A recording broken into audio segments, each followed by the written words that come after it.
All right, it's 4 o'clock. Let's go ahead and get started. Let's go ahead and call the roll. Mayor Rogers. Here. Councilmember McDonald. And Councilmember Rogers. Present.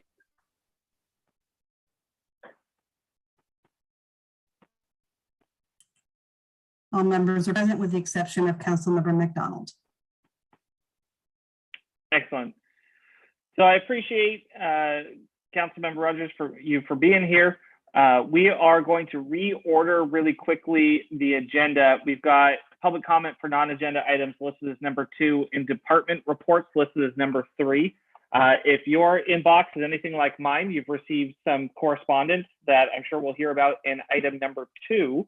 So I'm going to actually reorder and let the department reports go first so that our staff can give an update related to a couple of things that are happening, but specifically one thing we've been getting emails about. And then that will make it, I think, a little bit of a different conversation for folks, or at least allow folks to have some context when they make comments in public comments for non-agenda items. So let's go ahead and promote Jason Nutt.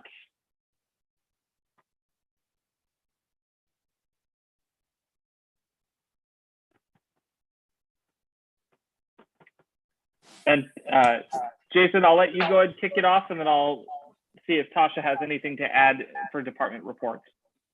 Thank you very much, Mayor Rogers, Councilmember Rogers. I appreciate the opportunity to speak with some of the, one of the department concepts. As Mayor, you mentioned, we are receiving a number of emails relating to questions about the alternative transportation program grants. These are the ATP grants that are generally issued by the Metropolitan Transportation Commission associated with bike and pedestrian improvements, as well as some other alternative transportation modes that exist out there. As many of you recall, last year, the city was successful in receiving $12 million through the ATP program for the design and construction of the bicycle and pedestrian overcrossing that will eventually connect Edwards and Elliott on the north side of town near Cottingtown and the Santa Rosa Junior College. Very exciting that we were successful in getting that particular grant. With the newly released job infrastructure bill from the Biden administration, there is additional funds that are coming through the ATP program this upcoming year. Their call for projects is being released. There's been question about whether the city of Santa Rosa will be submitting for that. As staff has reviewed our bicycle and pedestrian master plan, looked at other projects that are out there relating to multimodal transportation, we haven't been able to identify specific projects that are federally eligible at this point in time. And so part of the message that's gone out is that Santa Rosa is not intending on submitting an application specifically for the federal component of ATP. And that's the reason why. It really boils down to there are certain criteria that need to be met in order for federal dollars to be successfully used in our projects. And at this point, we haven't been able to identify projects like the bike and ped overcrossing that would be really stellar projects and would score well. With that said, there are other components of the ATP program that are non-federal dollars, and staff is actively working on how we might be able to incorporate projects in that competitive program process. And in addition, we're also looking at whether there are partnerships that we can form for the federal side, where Santa Rosa may be a partner or a support mechanism for another agency's grant application that would benefit residents of the city of Santa Rosa. So those are the primary aspects of the ATP program. With that said, we are always looking for ways where we can improve our alternative transportation system, and staff has spent an enormous amount of time really looking at the HSIP program, which is state money that comes through Caltrans, predominantly looking at how we can improve the safety of users on the roadway associated with bicycle and pedestrian improvements, as well as vehicle crashes and run off the road type of improvements. Staff is excited about many of the projects that we have started to line up, and we've been doing a number of community meetings with those with corridors, and the entire intent is to look at how we can utilize the HSIP funds to pay for that. State money is a much easier process for us to invest. It's not as complicated. We have far fewer limitations in how the money can get spent. And that's really where we're putting the most of our focus, is to try to secure a substantial amount of HSIP funds that come into our community. So with that, Mayor, I wanted to make sure I provided that update. I wanted the community to know that we are not turning our back on our alternative transportation program. We are looking at the non-federal side of ATP, and we're focusing very much on the HSIP program through the state of California, and hope to bring in some great projects into our community at that point. I'm happy to answer questions if you have any. All right. Natalie, do you have any questions? No, sir. Okay. Do we have any other staff briefings for tonight? Departmental briefings? Yes, I have a quick announcement here, and I am going to try and share my screen.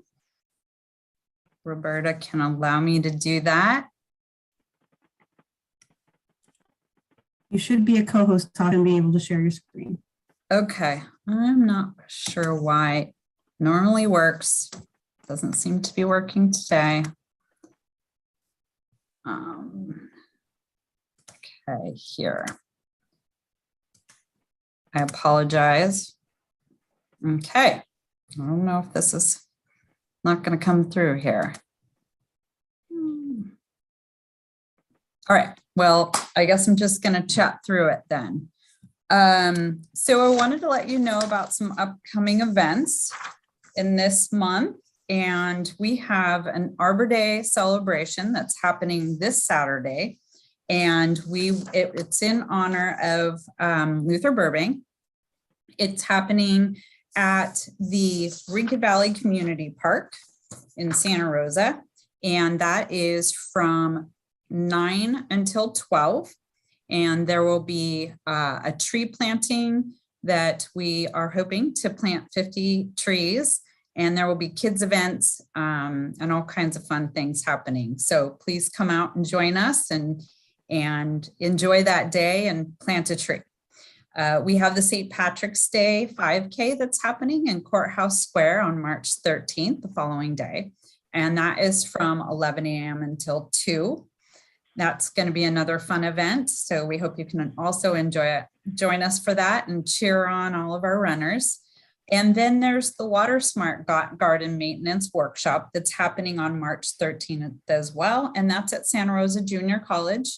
It's from 10 to 11:30. And then finally on this list, we have the Mary Lou Lowrider Reveal Ceremony, which is going to be amazing.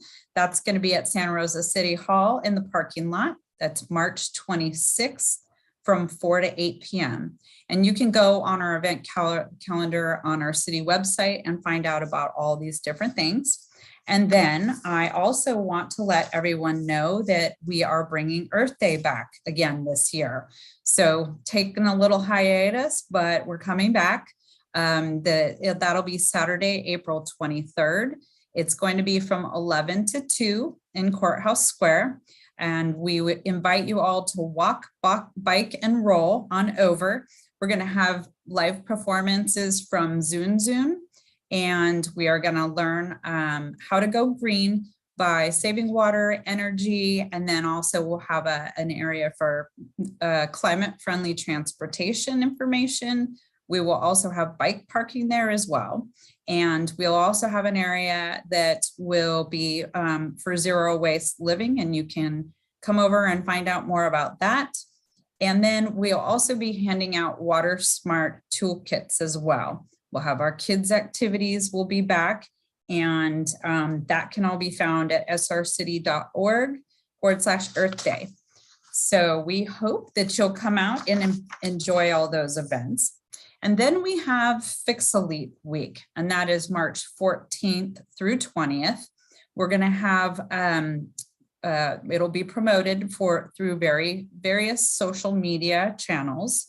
There will be a 30-minute Spanish language interview on Nuestra Tierra, that's KBBF 89.1 FM. And then there's also going to be a 10-minute challenge during that week. And so if you visit the website, that's www.srcity.org/fix leaks. So we really hope that you can participate in these events and then our Fix a Leak Week. And we appreciate all the attendance and support. All right, thank you so much, Tasha.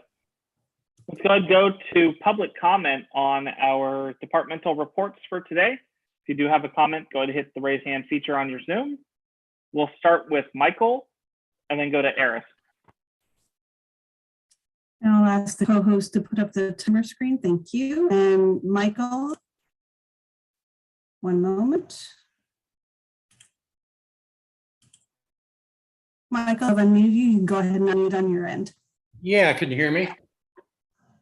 Yes. Yeah, well, thank you for letting me speak. I've made comments at several meetings previously. I'm a longtime cyclist. That's my primary mode of transportation. And sorry about that. And therefore, I'm on the streets every day. And a question for Jason. He talked about his projects, by and large, not qualifying for federal monies. And I'm wondering if those projects are taken from the 2018 updated Bike Ped Master Plan. If they are, I feel we're kind of missing the boat. We need to step back and look at the bigger picture, and that is really changing our focus to an integrated network. The master plan is a piecemeal of different pathways. And if we're going to make this work for our community, not only for helping mitigate climate change, but to reduce costs, get all folks of all ages and levels out there riding bikes, we need protected bike lanes.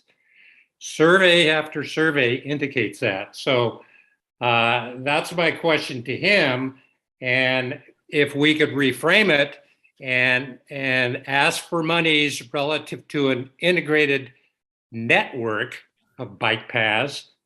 And there are many examples: Austin, Denver, New Orleans, Providence, Rhode Island, Pittsburgh, all have really focused on integrated networks and not focused on piecemeal pathways that are not safe enough for individuals. And that would also include security once we get to our location, and it also would include maintenance of the bike pathways so they're secure at night, etc.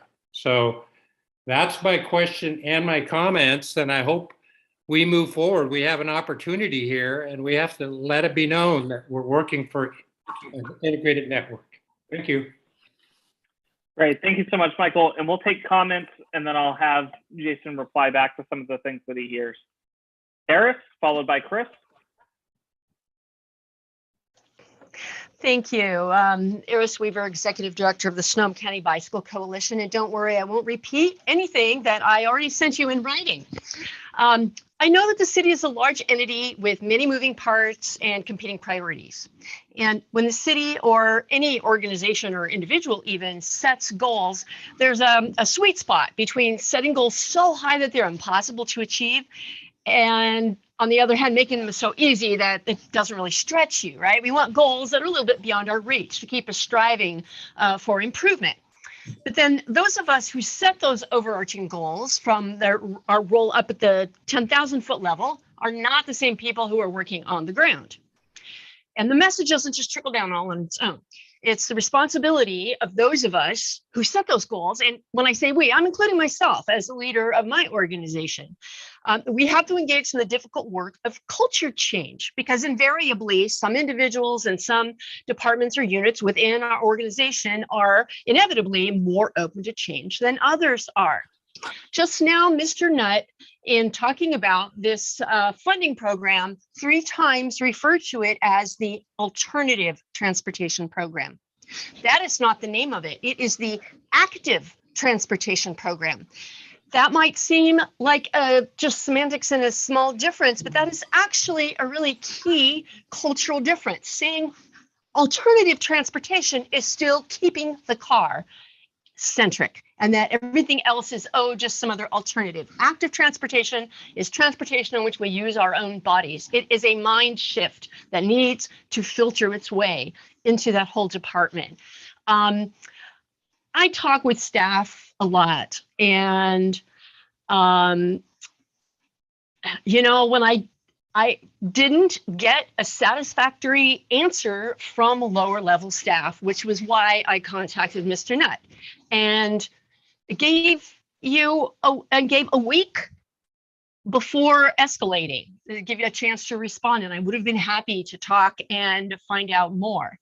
But knowing that this deadline is coming up and that it does take time to prepare grant applications, seemed like to get movement happening, that I needed to work my way up the food chain. So yeah, we need to get the message to all the parts of the city that if our goals are to get people out of cars, to reduce our greenhouse gas emissions, we have to think differently. Thank you. All right, thank you so much, Eris. We'll go to Chris and then to Callum. Thank you. I'm concerned that we have this, we're in the middle of a climate emergency, and I'm really happy that we have a climate action subcommittee. But what I'm concerned is about oversight of our goals, our city goals. For example, the bike and pedestrian master plan, it exists as a document, but there's nobody tracking those goals. And when I asked at the bike and pedestrian advisory board meeting who was responsible for tracking those, I was told that nobody was. Nobody's tracking those goals. And I think it's the responsibility of the city council to oversee what the Department of Transportation and Public Works is doing and make sure that if we're going to create these wonderful plans, you know, in support of reducing our impact on climate, that they actually get followed through on. And I have to agree with Eris about a culture shift. We need to have a shift within the city to focus on these goals. It's nice to talk about them and it's nice to have events and all that, but this is an emergency and I'm not seeing people act like this is urgent. Thank you. All right, thank you, Chris. We'll go to Cal. Dear Mayor Rogers, Councilmember Rogers and staff, my name is Cal Weeks and I'm the Policy Director for Generation Housing, where we advocate for more diverse, more affordable housing, and on many occasions for policies and funding opportunities that can help create the vibrant, walkable, and bikeable community that will carry Santa Rosa forward. You know, housing solutions, you know, more often than not depend on infrastructure thoughtfully developed really to improve the walkability and bikeability of our neighborhoods and commercial corridors. And really our stated values of equity and sustainability cannot be achieved without looking towards a future that is less dependent on automobile-centric transportation infrastructure, as the previous speakers have so thoughtfully noted. And, you know, as I kind of just alluded to, you know, more often than not during these housing projects, one of the, you know, top line stated concerns is ostensibly, you know, centered around the safety of the community. And one of the ways that we can make, you know, our corridors, our neighborhoods more safe is by actually creating, you know, protected bike lanes so we can ensure folks can transport themselves back and forth to their jobs, downtown, et cetera, whatever it might be. And so today I just wanted to offer our full-throated support to our partners at the Sonoma County Bicycle Coalition. We really appreciate all the work that they do. It helps supports us, we help support them. It's a beautiful relationship. So, if Santa Rosa is really set to achieve its active transportation and climate goals, we really encourage the city to be aggressive and pursue all viable funding opportunities that might present themselves. As always, thank you very much for your service, and have a great day. All right, thank you, Caleb. Let's bring it back. Jason, would you like to answer some of the questions you heard during public comment? Yeah, Mayor, thank you very much. I think it's exciting that folks are really engaged in wanting to make these types of mode shifts in our community. And I think the staff is very dedicated and interested in moving forward and seeing those happen, and looks at every possible option to bring new investment into our community. I will admit, as Eris pointed out, I used alternative instead of active. That was my fault. It was not an intentional semantic change. It was just merely searching for the right word in my head, and I picked the wrong one. So in any case, the team is very committed to deploying, implementing, and shifting mode splits in our community, so we get the benefit of what transit-oriented development is looking for. Michael brought up the concept of integrated networks as part of our bike and ped master plan. We're going to be looking at updating our bike and ped master plan again, probably beginning the discussion next year. We do updates every 5 years, and I encourage Michael to come forward and have those discussions about changing the method with which we do bicycle pedestrian planning in our community. Right now, unfortunately, the mechanism that we're implementing project delivery is based off of the bike and ped master plan from the 2018 update. There are a series of priorities that are in there. Every year, staff come to the Bike and Ped Advisory Board looking for a work plan and getting a work plan approved and adopted.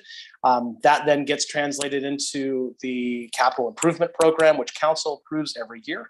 And so there's intentionality in the way with which we select projects. And the Bike and Ped Master Plan, or Bike and Ped Advisory Board, really is the entity that's helping us pick those projects with the highest priority. And so I certainly recognize that we want to invest as much as we possibly can. And I'll say that this community, this Department of Public Works has been incredibly successful at bringing in money to benefit our non-motorized community. And I think they will continue to be successful. When I bring up ideas or suggestions or issues such as, is it compatible with federal dollars, a majority of the projects that live within the Bike and Ped Master Plan still require things like right-of-way. They require ground disturbance. And when you're dealing with federal dollars, those increase the challenge and difficulty and time associated with completing those projects to a point where our data has shown, our history has shown, it is nearly not cost effective for us to utilize a federal dollar to implement that type of project. And therefore, that's why we try to focus efforts on statewide or other local dollars, whether it's Measure M transportation dollars or whether it's gas tax dollars. So, Mayor, hopefully I was able to answer some of the comments that came up during the public comment period. Great, thank you so much. We'll move on. We'll jump back now to item number 2, it's public comment for non-agenda items. So if you have a comment about things that are not on today's agenda, go ahead and hit the raise hand feature.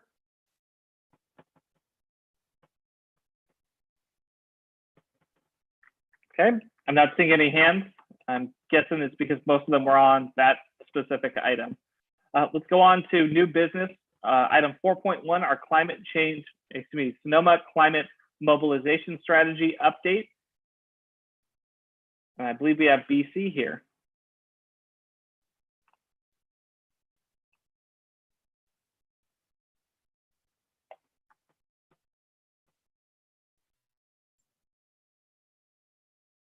Hey, good afternoon. Can you hear me? Yes, we can. Very good. Okay, I'm going to share my screen. Let's see, I guess I need some special permissions to share the PowerPoint I have. I just upgraded you to a co-host, so it should be coming through. There it is. Thank you so much.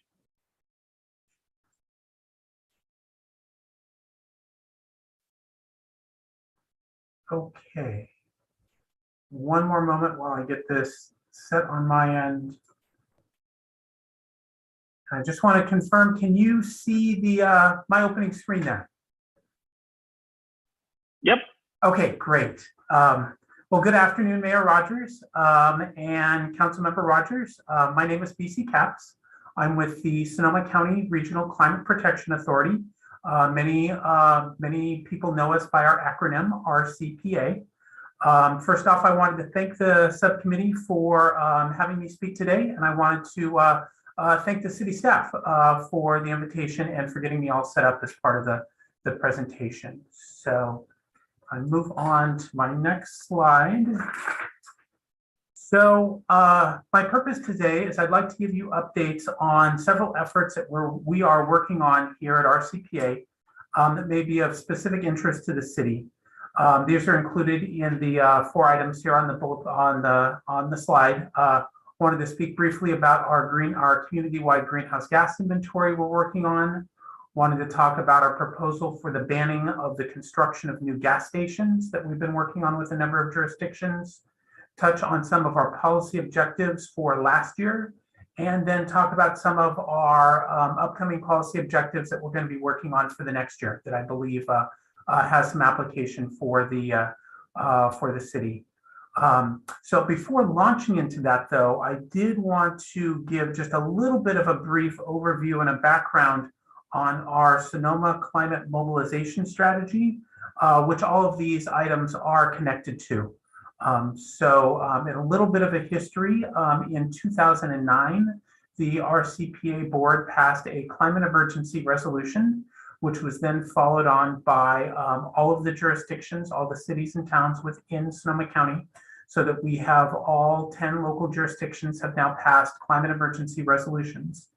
And with the passage of that document in that resolution in 2019, staff here began working on our climate mobilization strategy, which identified a number of strategy objectives to attempt to that we were going to be working on between now and 2030 in an attempt to become a carbon neutral by 2020 for countywide our greenhouse gas emissions.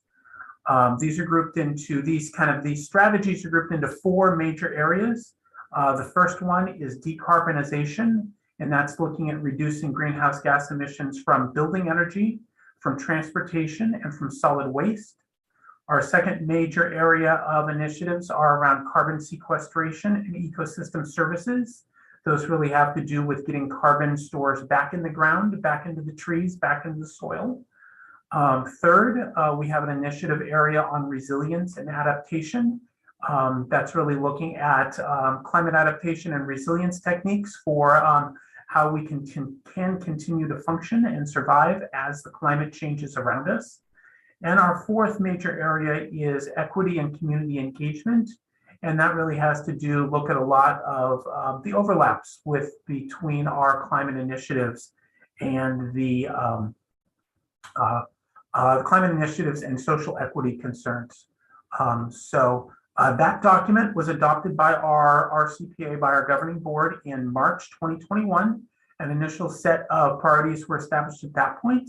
And then some additional priorities were just adopted at our February meeting about a month ago to guide our work for the upcoming year. So with that kind of as a bit of a background, let me run through these several topics here and provide some updates on the work that we've been working on recently. So acting as a foundation below our mobilization strategy is a countywide greenhouse gas inventory of which the RCPA staff here attempts to update every 2 to 3 years. The first one was done in using data from the year 2010. And that, as part of that effort, that set a baseline greenhouse gas emission for the year of 2010. And we were able to backcast that number to an approximation of what we believe the county emitted in 1990. Since then, there have been updates done in 2015 and 2018. And I am currently working on the update using 2020 calendar year data. And we'll have those results available hopefully sometime in June or July. This is our inventory we work on here is a countywide inventory, which looks at the community-wide emissions from both kind of the unincorporated areas of the county and all 9 of the incorporated jurisdictions. And then we roll that all up into a countywide total. The work there is organized around 5 major areas of analysis. First is emissions from building energy. Second is emissions from transportation. Third is solid waste. Fourth is water and wastewater emissions. And then lastly, there are some emissions from fertilizer and livestock. I wanted to specifically mention here that we have been in consultation with the consultant team that is working with your city staff there at the city about the greenhouse gas inventory that they are doing as part of the general plan process. And so we've been working there to do some initial sharing of information, just making sure we're getting our calculation factors synced up. And as results of our 2 efforts there at the city, and then the work that I'm doing myself at the county level, as we start to get results from those two efforts, we will be able to compare the analysis as we move forward into the spring. One last piece I wanted to mention on this is I recently learned that the county of Sonoma itself is actually going to be also conducting a municipal operations inventory. And so we are also working with the staff there with the new Climate Action and Resiliency Division to, again, sync up the work that we're doing. And even though we're looking at a different scope of numbers for the analysis, just making sure that our calculations and the coefficients that we're using behind the scenes really are the same throughout all of the efforts. So I'll go ahead and keep moving on, and at the end we can come back to answer if there are any questions on any of these items. Next up, I wanted to give a brief update on work that we have been doing here at RCPA on focused on the proposal to ban the construction of new gas stations and new fossil fuel infrastructure. This is an initiative that really started, first started with the city of Petaluma. They passed a ban on the construction of new gas stations. And the item was brought to the RCPA board, and our board passed a resolution congratulating City of Petaluma on their action and encouraging all of the other incorporated, the county and all of the rest of the incorporated cities within the county to adopt bans on the construction of new gas stations. I wanted to just take a quick minute to say, just to clarify, this is not about, this is not related to any existing gas stations. All of those gas stations that are currently here within Sonoma County, those are permitted and will continue to provide services to our local residents. What we're really focused on is looking at the long-term trend of the goals that are both set here at the local level, state and federal level for the reduction of gas-powered engines. And with this, we're kind of really working through jurisdiction by jurisdiction to figure out what fits best kind of at the local level to ban the construction of any new gas stations or upgrades or expansion of existing stations. Wasn't really planning to go through this list in detail, but here is a snapshot of all of the efforts that we know about. I mentioned City of Petaluma. Currently, Roanoke Park and Sebastopol are both working on their final language that would move forward as part of a permanent ban. Town of Windsor is also moving forward, and I understand that the City of Cotati is working on a draft ordinance themselves.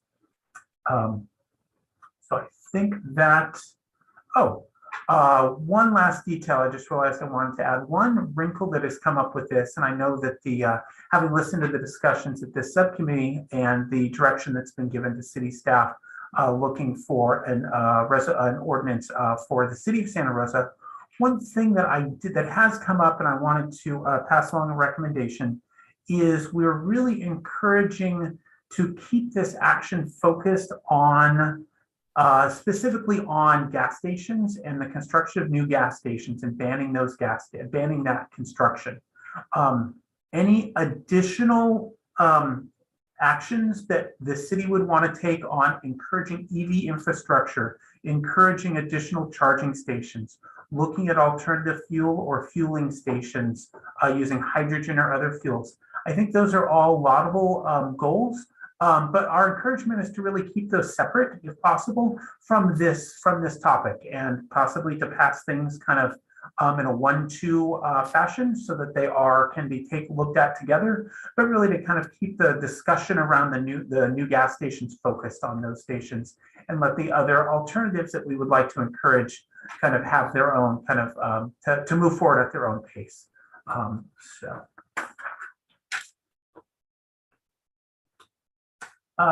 Next, I gave an overview of the climate mobilization strategy that was adopted by our board in March of 21.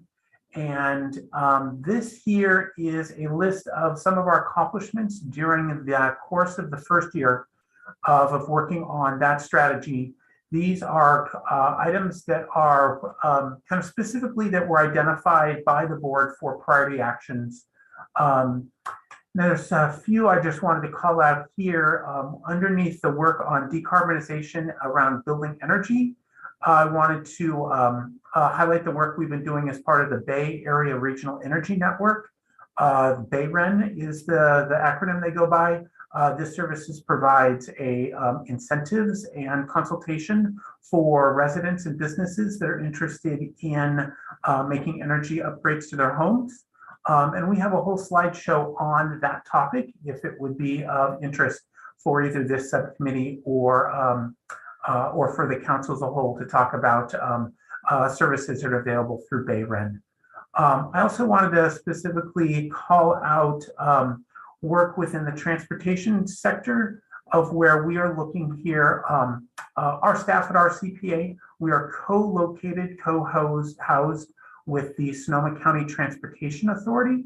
And so we are looking at areas of where our work on climate and the Transportation Authority's work on transportation improvements, we're looking at areas of where those overlap. And so we've been providing quite a bit of input onto the comprehensive transportation plan that was adopted last year.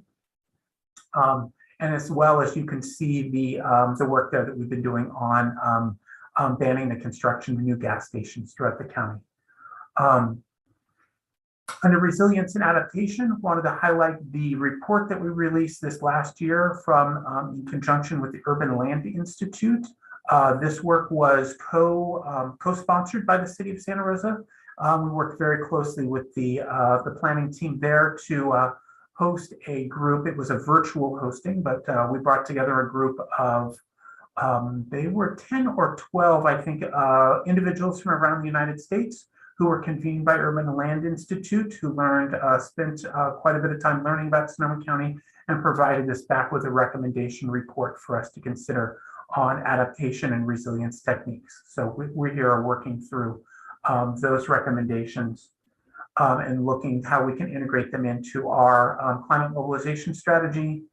And then I think first on the bottom, within equity and community engagement, there's also been some initial discussions about potential funding initiative that could fund climate work throughout the county. And we have a group of the funding for climate and ad hoc of our board has been formed and has been holding those discussions, preparing for a kind of a community engagement and outreach plan.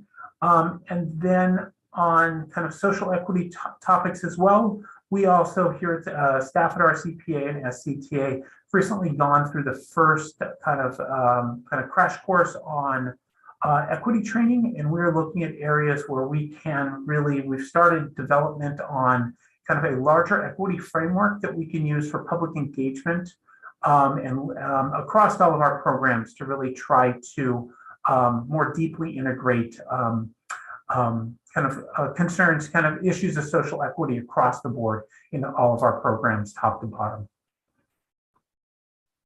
So finally, the last thing I wanted to wrap up with here is talk about these 6 items very briefly These are our priorities of which myself and our staff here are going to be focused on over the upcoming months. And so these are areas where we have already been in contact with a number, with staff on a number of these. And if there are any guidance or any input from the subcommittee on next steps we should be taking, I'm very interested to hear those as part of the discussion here today. First off, we are looking at energy code related ordinances and the adoption of REACH codes throughout jurisdictions within Sonoma County. The city of Santa Rosa has an existing REACH code that was adopted a year and a half, 2 years ago. Those REACH codes adopt goals that are above and beyond the standard California building code for energy efficiency. That REACH code will be for each of the jurisdictions, in most cases, needs to be readopted with each 3-year code cycle, so that it's an opportunity over the course of the upcoming months. If the city is looking to maintain that REACH code, this is the time to be looking at either moving that forward as is, or adding in any additional requirements to that REACH code. So we are working here to provide and collect resources that are available from the state, regional, and local level on all the various options that exist around energy REACH codes. Number two, actually I should say number one, REACH codes, that really has to do with new construction. That's looking at energy efficiency within new construction. Number two is looking at the energy efficiency. How do we increase energy reductions and cost savings in our existing buildings? And so one area here, we have thousands of existing buildings that all need to be upgraded over time. One of the things I'm looking at is a recent strategy document that was produced and adopted by the city of Berkeley, which I think lays out a very viable strategy on doing kind of large scale electrification to existing building stock. So that's something else that we'll be looking and digging into as the year progresses. Number three, jumping down to transportation, I mentioned the work that we are doing here between our CPA and SCTA, our transportation authority. So we are looking to really bring together the work that we are working on with the mobilization strategy on climate-related initiatives, with the work that's being done by SCTA staff on the comprehensive transportation plan and the draft Vision Zero action plan, looking at safety concerns around transportation. So we're looking to bring that work together between the various efforts, various kind of staff here across our organization. Number four, this is parallel in some ways to the electric REACH codes that I discussed a moment ago. Number four, around EV REACH codes, this would be providing materials to jurisdictions, the city of Santa Rosa and others, on methods that can be used to adopt for requirements around the installation of additional electric vehicle charging equipment. So we're looking into those policies that we can support the installation of that additional equipment as we transition from gas-powered engines over to electric vehicle infrastructure. Number five, looking at carbon sequestration. We are we've actually just received news this week that we are going to receive some graduate student support to help us here on developing a survey and an overview of all of the tree protection ordinances and urban forest conservation plans at the county and at all of the cities within the county, all of our member jurisdictions. So that's work that is going to be moved forward this summer.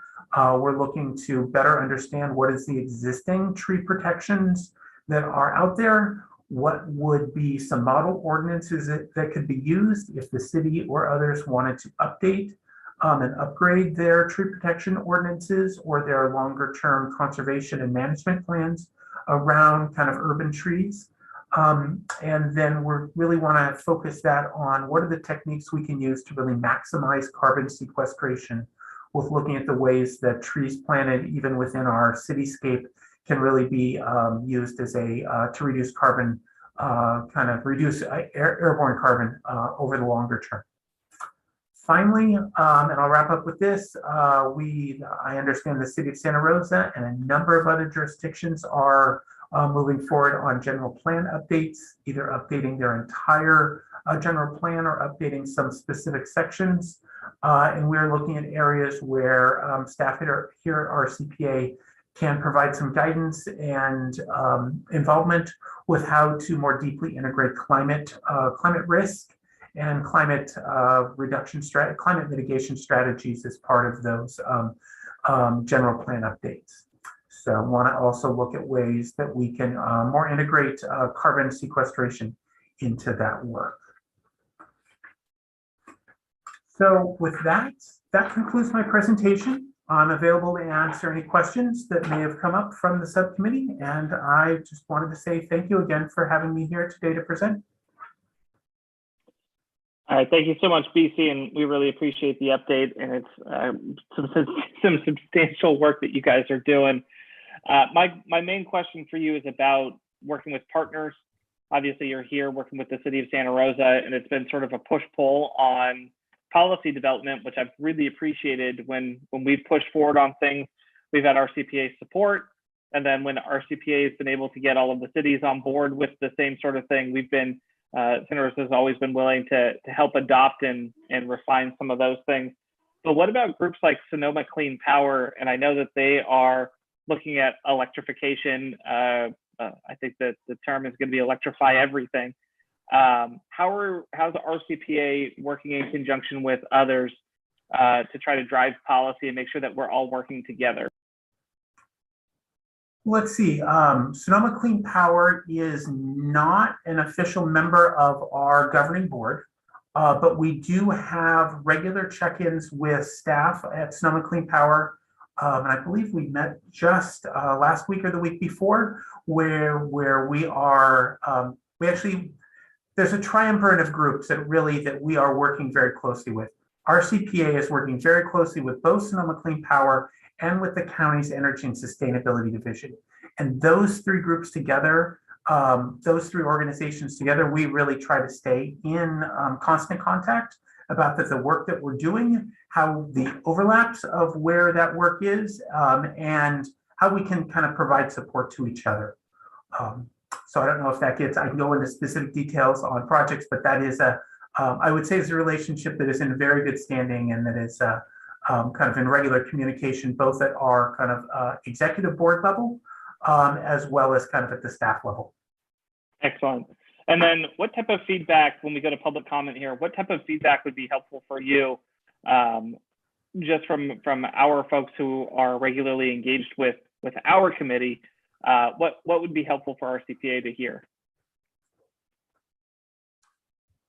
I think specifically thinking about the policy priorities that we're going to have for the next few months. It would be great to hear of any input from residents that kind of struck a chord with, and also thinking about, especially in this area of community engagement, a lot of the work that we really do, it is policy oriented, and it's really a lot of it is staff to staff communications and coordination. And I think that there's an area there where we do have the opportunity to broaden slightly and think about how do we bring in community-based efforts more fully into the conversation. So I think it would be really useful to kind of hear if there's any of these topics that I raised today, how which of those really, if there are existing groups that are making strides. And I'll just bring up one example. It's not from the city of Santa Rosa, but the city of Petaluma. Some of the work that I'm really thinking about for the on tree protection ordinances.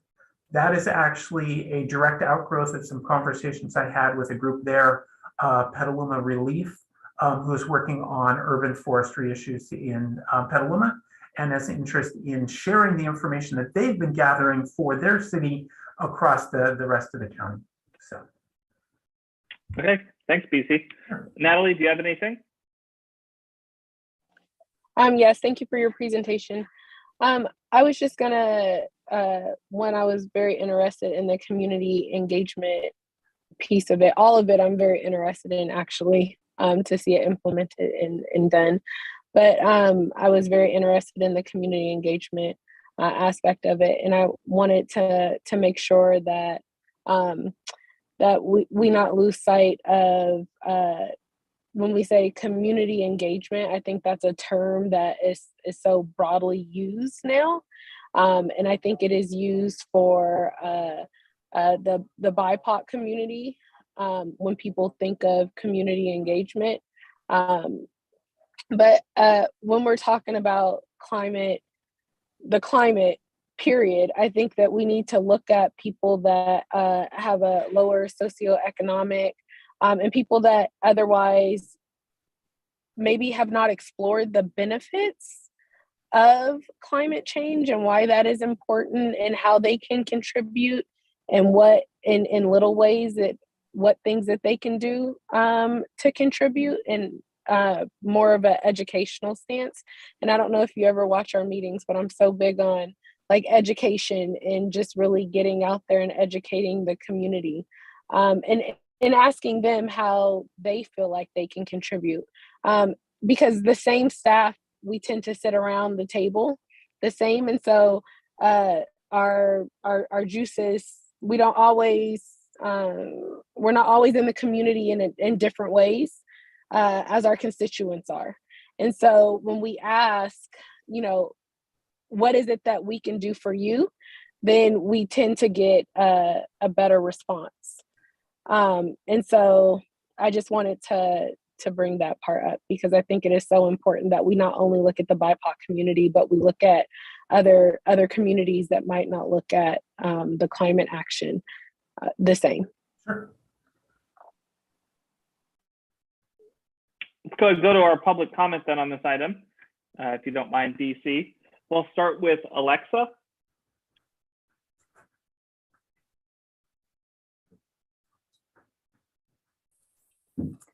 Hi, y'all. Thank you for the presentation, BC and Mayor Rogers, Councilwoman Rogers. Very excited to have a chance to talk to RSCPA and my city leadership at the same time. So much good work is going on here. A lot of great work, BC. So congratulations to you and Tanya and everybody else. I really appreciate that. And also I appreciate both of the Rogers, passing the gas station ban. I think that's really important, but I also think it is important that we look at where we're going next and take that really seriously. And the one piece of feedback I would have about the priorities, and BC, you didn't have a chance to really get into this in depth, but I do think your presentation reflected something I noticed in other RCPA presentations when it comes to the transportation piece. And I know that that RCPA has a dual pronged strategy, which is both a fuel shift and a mode shift. So switching when we are driving, switching from fossil fuels to electric, and then also getting people out of their cars or providing options for people who don't currently have cars. And I feel like that's underrepresented in the work that's happening. I would like to see more focus on that, specifically in Santa Rosa, which is why I'm glad to have the leadership, both leaderships represented here, especially as we look to develop more high density and medium density housing and go into this general plan that's going to create a denser city. There just isn't room for single user vehicles. And I feel I'm all for electrification. I've run out of charge in an electric car, and it was not a nice experience. So I want there to be charging stations. But when we invest in electric vehicle infrastructure, we are helping the people who can already afford those cars. And I think a large portion of our population might be better served with robust investments in public transportation and bike and ped infrastructure. So I just want to make sure that that piece isn't falling out as we talk about electrify everything. We already have really awesome technology that has a low carbon footprint. It's buses and bikes, and we can just reinvest in that stuff and make a difference too. So I'm for an all of the above approach. So I'm glad you're working on all angles, but I just really want to see that lifted. And I also want to say, Councilwoman Rogers, I really appreciate your point about reaching out to all the community members and hearing from them. I also want to draw your attention to the Peacock work that was done by Daily Acts, where they paid people to participate in these things as a model to get folks that couldn't otherwise afford to participate to the table, and throw that out there as a possible solution for our city. Thanks all. All right, thank you so much, Alexa. We'll go to Eris. Hi, thank you. I just want to echo Alexa's point. I've been following this whole project of RCPAs from the beginning, and if all we do is turn the gas-powered cars into electric cars, we're still not solving our problems. We're still, a car is still a car, uses lots of resources and still takes up space and requires pavement. And yeah, there's just not enough in that plan to my thinking about mode shift. Quite some, probably a year ago when we instigated our Bike to It campaign, which Mayor Rogers participated with us in, of working on getting people to use bikes for distances shorter than 2 miles. I actually had spoken briefly with Tanya Nareth at RCPA about, is there some way that this, reducing that this plan of RCPAs and our campaign we were running could somehow collaborate, right? Having a little more reach with a partnership, but that sort of fizzled out. So I would love to revive those talks, but yeah, we need to get, we don't need to just change the cars. We need to get rid of more of them. Thank you. All right, thank you, Eris. And point definitely noted. I see no other hands, so let's go ahead and bring it back. Anything additional, Natalie? I think that was a no. I just want to say thank you, BC, for being here, for being a good partner, for all of the work that you're doing at RCPA. I think Alexa mentioned Tanya as well. We've had Tanya in here a couple of different times, and the work that you all are doing, your entire team, has been really appreciated by the cities. And I think it's not lost on most of us that the work that you do is allowing and enabling smaller cities to also have a greater impact in what they're trying to do around climate change. We are grateful that we have our city staff who are so dedicated to this issue, and having RCPA just on top of that as an additional layer is additive for us, and it helps us move things faster. But particularly for some of our smaller cities, they wouldn't have any capacity if it weren't for the work that you're doing. So I just want to say thank you on that. Great, thanks. All right, we'll go ahead and go on to our last item here on the agenda. It is our, sorry, what was that, BC? Just saying thank you. It was a pleasure to present. Of course. Let's move on. We'll go to future agenda items. Tasha, do you want to talk about item 5.1? Yes. So we continue to try to have these dynamic, very interesting presentations. We did hear earlier this year from Sonoma Clean Power. I'm happy to have this great presentation from BC at RCPA. I'm looking forward to having the county at a future meeting as well, and continue to bring forward our various partners throughout the county and all the great work that they're doing and in collaboration with us. It's a long laundry list that I have there for future agenda items. We'll continue to put that on the as an attachment to the agenda, so everyone can take a look at them there. And that's it.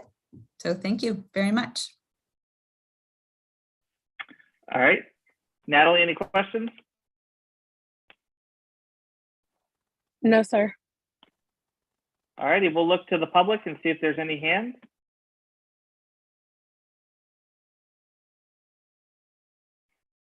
All right, seeing that, I'll bring it back and we'll go ahead and adjourn for the day. Thank you so much for being here, everybody, and we'll see you soon.